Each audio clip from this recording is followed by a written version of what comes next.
What's going on, guys? Hope everybody's having a great day. Please do me a favor, hit that like button, and if you get anything from this content at all, consider subscribing. It helps me a lot and I really do appreciate it. Also, if you'd like to pick up some SouthernLogic merchandise or just help out the channel in some way, links will be in the description. Let's jump into the video.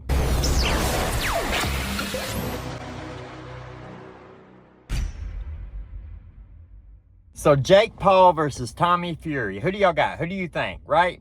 I wanted Jake Paul to win. Now, I know a lot of people hate Jake Paul, and I don't really think he's a great person, but I feel like it's an interesting story, right? You've got this Disney kid who grows up to be a YouTuber in his brother's shadow. His brother has a huge fight with the biggest YouTuber out of England, KSI, and then that kicks off this YouTube boxing craze, right? Where all these YouTubers are boxing. I'd like to do it too. I'm a little bit of a fighter myself. Anyway, let's stick on track. So we kick off this YouTube boxing craze. Logan Paul, KSI, they fight. It's a draw. Feels scripted, right? Then they have their rematch like a year later. KSI wins. Logan Paul gets beat. But Jake, he has won his fights. The fights that he was taking, he had won. So everybody starts hyping Jake Paul up. Like, Jake Paul, he can box. He can box. So then you have the actual boxing community, and they're like, nah, we don't care about Jake Paul.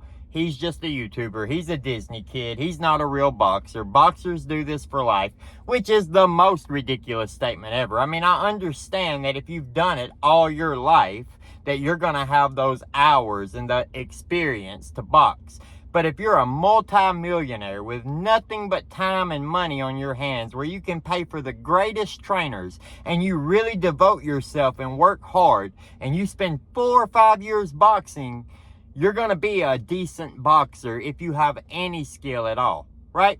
And Jake Paul has become a good boxer, and he has started working his way up, and he went from boxing YouTubers to an athlete in Nate Robinson.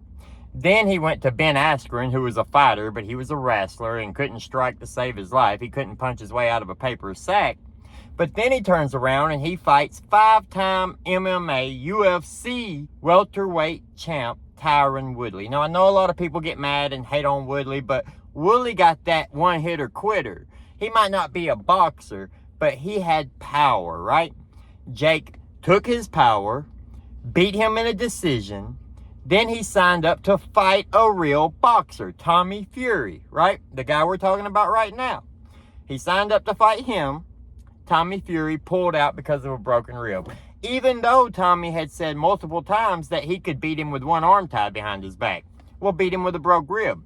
But of course he's not going to do that, right? And then Jake wouldn't have got the clout for it anyway. He wouldn't have got the credit for beating the boxer. So then Jake Paul fights Tyron Woodley again and just dusts him. I mean, I'm talking about on his face, just out, right? And somehow people were like, yeah, it was fake. Did you see he twisted his hand this certain way and gave him the signal so Tyron could just stick that chin out there and just let Jake hit him with all he has to knock him cold like he did? That was not fake. That was a hard, lucky strike. Anyway, so then it's time for Jake to fight a real boxer, right? He was going to fight Hasim Rahman Jr., which might have been a bad deal for Jake. I don't know. But that fight didn't happen because Hasim Rahman Jr. just couldn't get his shit together. He didn't want to cut weight at all. He didn't want to come down in weight. He wanted to fight as a heavyweight. Make it make sense. That was the most ridiculous, squandered opportunity anybody's ever done.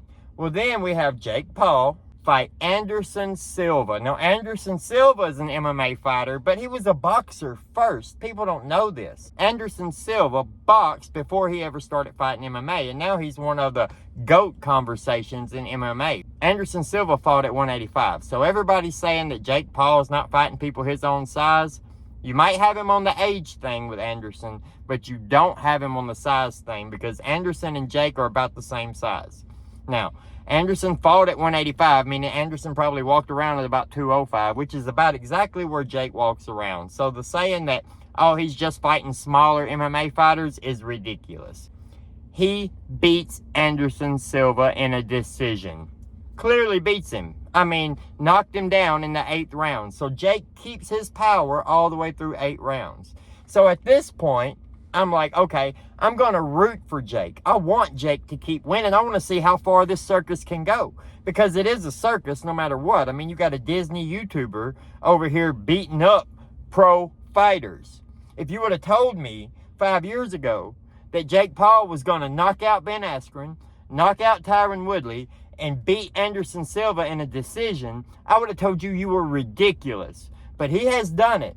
And I don't believe any of these fights are rigged. The people that say that are just annoying. You have to not know anything about the sport or the betting lines or anything to be able to say, oh, well, these fights are rigged. Because then you've got these millionaires, multimillionaires, and celebrities and professional fighters with legacies throwing it all away for just a little bit more money. Give me a break on that. The fights are not rigged. So then we come up and we have Tommy Fury again. Tommy Fury pulls out again, right? Just pulls out. Can't get into the country. No fight. That's annoying. I know we're out of order here a little bit, but I'm just trying to make sure I don't leave out the fact that Tommy Fury has pulled out of this fight twice. Now, Tommy Fury has a lot of pressure on him, right? He has a whole lot of pressure because his brother, his big brother, is one of the greatest of all time, if not the greatest of all time. I'm sorry, Muhammad Ali, but Tyson Fury is just GOAT status. When he got up from that Wilder punch, it just elevated him levels above where he was before, right? And then to come back and knock Wilder out twice, come on now. Tyson's the man, right? So when you're in his shadow, that's a really big shadow. So Tommy needs to beat Jake to make a name for himself. And if not, his dad and his brother both said he's no longer a Fury. He has to change his name to Tommy Fumbles. Yeah, he's not a Fury fighting man if he gets beat by a YouTuber. So they downplay Jake so much to make Jake look like he's not a multimillionaire with all the highest level trainers doing this for the last 4 or 5 years constantly, right? Let's pretend that's not the case, and let's down him and down him and down him. So when we beat him, we get no recognition for it whatsoever. And if we lose, we're the laughingstock of boxing. But then not only that, at the press conference yesterday, Jake does his signature thing to try to make a bet, right? And the bet he offers Tommy is double or nothing. I'll double your purse if you beat me, but if I win, you get nothing. Tommy did not want to do that. It was obvious Tommy didn't want to do that. After Jake says this, he stands up like he's going to walk over and shake hands on the bet with Tommy. This is obvious, right? But Tommy didn't want to do that. So Tommy jumps up. Why are you standing up? Why are you standing up? Why are you standing up? Sit back down, sit back down, sit back down. He was trying to create a distraction. He was trying to get out of having to answer that question because, I mean, yeah, you're confident, but anything can happen in a fight, right? And he might not think he can beat Jake. I mean, he's already got all this other pressure on him. Now you want him to do all this and go through all this pressure for no money? Really? That's absolutely stupid. I don't know why people don't just turn the bet around on Jake, but we'll get to that in a second. Because while Tommy's trying to change the subject and create the distraction to get out of the question, his dad, who's sitting behind him, who's got the loudest mouth of anybody I've ever heard, screams, "You got yourself a deal. Make it double, blah, blah, blah." So then Tommy's head jerks around to look at his dad. I mean, I want to put that little clip in here right here so y'all can see it because it was hilarious the way it happened. I think we make a deal. If you win, I'll pay you double what I'm paying you already. But if I win, I take everything that I'm paying you. Since you're so confident, deal or no deal, since you're so confident. Take it. Deal or no deal. Take it. Take it. Why are you standing up? Deal or no deal. I want to shake on Why are it. you going to stand up like you want to do something? Sit back down. I just want to shake your hand. Sit back down. You've dealt. You've got a deal. All or nothing. But now I feel sorry for Tommy, and now I think I'm actually rooting for Tommy to win, because if he doesn't win, I mean, his whole career is over. If he gets beat by Jake Paul after making it look like Jake Paul's worthless, right? Like, he has no business even getting in the ring with me, much less any chance to beat me. If he doesn't dominate Jake Paul and make Jake Paul look stupid, he loses either way, even if he wins the fight. If he doesn't dominate Jake Paul after saying Jake Paul didn't even deserve to be in the ring with him, then he loses. It's a no-win situation for Tommy. And now if he actually loses, he doesn't even get paid a couple $1 million for it. He doesn't even have a reason for throwing his career away, thanks to his stupid-ass dad. Anyway, why does nobody ever turn that bet around on Jake? Why not?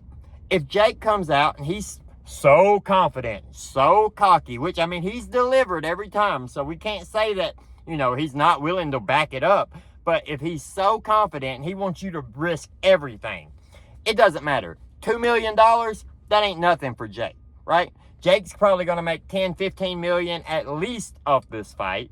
So if he has to give up $2 million of his bag to Tommy because he got beat, so be it. No big deal. But Tommy, if he loses, he gets nothing. Nothing, right? So that's huge. But you got to put that same pressure back on Jake. Turn it against him. Say, okay. I'll accept your bet, but we have to change the terms a little bit. If you win, you give me nothing, right? I'll take nothing. But if I win, I get MVP promotions and you have to stay on as my fighter. Why not turn it around on him? You can derail the whole thing. You can make Jake either accept those terms or look like he's not confident. Turn it around on him. Why does nobody do this? I don't know. But really, I can't help it now. Now I'm so worried about Tommy possibly unaliving himself if he loses this fight because of all the pressure that his family and everybody has put on him, because nobody wants to give Jake any credit because Tommy's a real boxer and Jake doesn't stand a chance. But somehow, if Jake does beat Tommy, that doesn't make Jake a real boxer. That makes Tommy not a real boxer. Nobody's ever going to give Jake credit for boxing. Who cares? Make your money. Get your bag. Do the damn thing. But for all the idiots who don't know how to turn that bet around on Jake and put the pressure on Jake, God, hire me. Let me know what you guys think about it down in the comments below. Like the video, subscribe to the channel to see more, hit that notification bell so you'll get notified anytime I post. Make sure you do comment. Let me know who you think is going to win and why. We'll see you next time.